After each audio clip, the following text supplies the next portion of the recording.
ఒకవేళ శని కనుక ఉచ్చస్థానంలో ఉంటే ఏమవుతుంది అంటే మనిషి ఊహించడం ఆ స్థాయి వెళ్ళిపోతారు. ఒకప్పుడు చూసి వీడు ఎలా బతుకుతారా అనుకున్నటువంటి వ్యక్తి ఆ స్థానాన్ని దాటుకొని ఉన్నతోన్నత శిఖరాలను అధిరోహించి ఉంటారన్నమాట.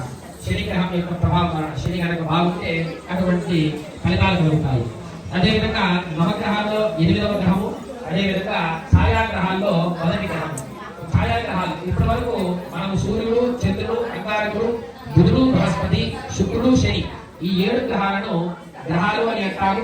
అదేవిధంగా రాహు కేతువులు మాత్రం ఛాయాగ్రహాలు అని అంటారు. ఎందుకంటే భూమండలానికి గ్రహాలకి కూడా ప్రదక్షిణాకారంలో తిరుగుతూ ఉంటే ఈ యొక్క రాహు కేతువులు మాత్రం అప్రదక్షిణాకారంలో తిరుగుతూ ఉంటాయి అన్నమాట.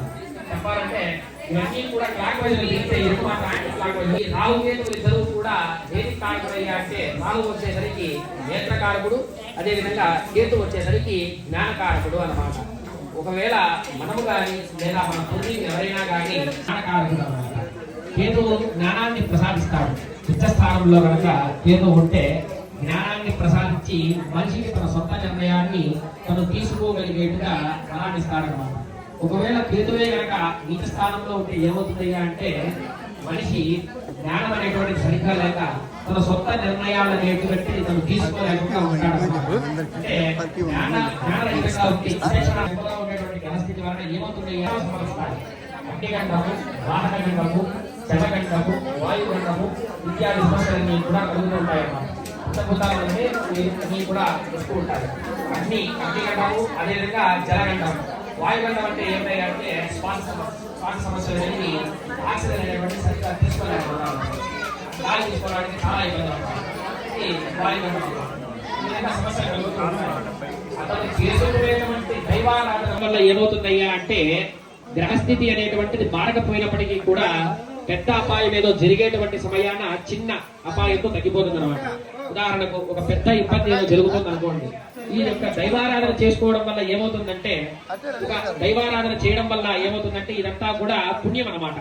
పుణ్యం అనేటువంటి మనస, వాచ, కర్మణ ఈ 3 కూడా మనకు నీళ్లు కావుతుంటాం. మనస అంటే ఇక్కడే మనసు పెట్టి చెప్పేటువంటి వాచ అంటే చెప్పేటువంటి వాక్కును పలుకుతూ దాని మీదే మనసు పెట్టి చేసి ఈ యొక్క కర్మణ ఈ పనిని చేయడం ద్వారా ఏమవుతుంది అంటే ఆ పనిలో భగవంతుడు నివేదిస్తాడు.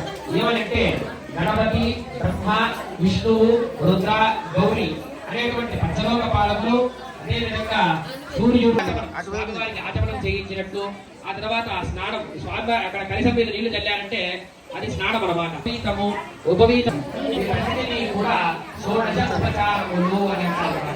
షోడశోపచార పూజా విధానంలో భగవంతుడి యొక్క అర్చన చేయడం అంటే ఒకప్పుడు కాలం సందర్భంలో అతిథిని ఏ విధంగా చూపిస్తామో ఆ విధానాన్ని షోడశోపచార పూజా విధానంతో పూజించాలి అని చెప్పి స్వామివారు చెప్పారు. ఆ షోడశోపచార పూజా విధానంలో